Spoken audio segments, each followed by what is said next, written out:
Irmãos, nós estamos encerrando hoje nossa série de mensagens para a família, Esperança para a sua casa. Foram 4 semanas falando só desse tema, família. E nós montamos essa sala aqui, a sala de uma casa, para que a gente se sinta bem à vontade, para falar da palavra de Deus, para adorar a Deus dentro de casa, no ambiente doméstico. A gente ter também intimidade de culto e louvor ao nosso Deus. Hoje o tema da mensagem, que conclui essa série, pondo fé em sua família, colocando fé, levando fé em sua família. Irmãos, a ideia é que a maior parte de nós, ou a maior parte das pessoas, procura pelo que é confortável, procura pelo que é conveniente. E aí alguns de nós dizem não, quando Jesus nos chama para um compromisso radical. Você percebe? Nós queremos uma zona de conforto, nós queremos lugares que são convenientes para nós, mas quando Jesus nos chama para um compromisso radical, nós dizemos não. Agora, preste bem atenção. Jesus está mais interessado em ter seguidores comprometidos do que ter uma multidão de fãs. Multidão de pessoas que acham Jesus legal, a mensagem dele é joia, mas são apenas fãs de Jesus. O que Jesus quer são seguidores comprometidos. Então, na conclusão dessa série de mensagens, eu penso que alguns de nós ainda precisam de um corretivo. E aí eu escrevi uma tese para a gente trabalhar nessa noite. E a tese dessa mensagem é essa: a família é fundamental, mas seguir a Jesus vem primeiro. A família é fundamental, mas seguir a Jesus deve vir primeiro. Nós aprendemos algumas verdades importantes ao longo dessa série.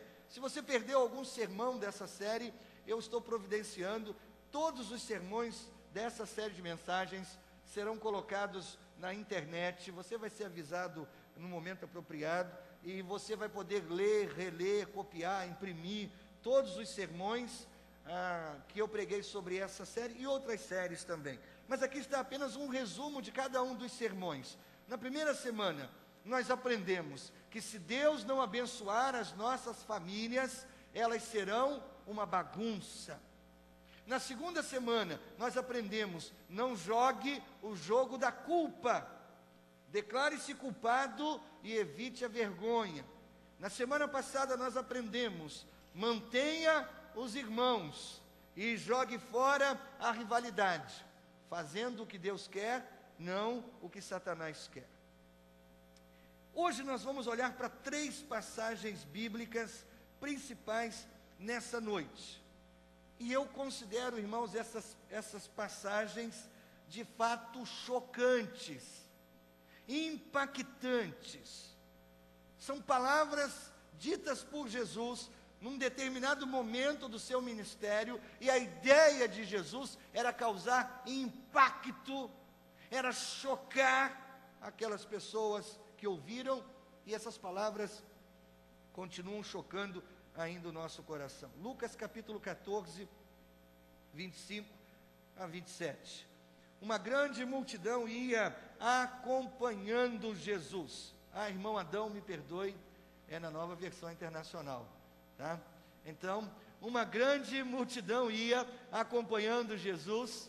Este, voltando-se para ela, disse: se alguém vem a mim e ama o seu pai, sua mãe, sua mulher, seus filhos, seus irmãos e irmãs, e até a sua própria vida, mais do que a mim, não pode ser meu discípulo. E aquele que não carrega sua cruz e não me segue, não pode ser meu discípulo. Irmãos, a primeira verdade impactante que esse texto nos oferece é que nós devemos amar menos as nossas famílias.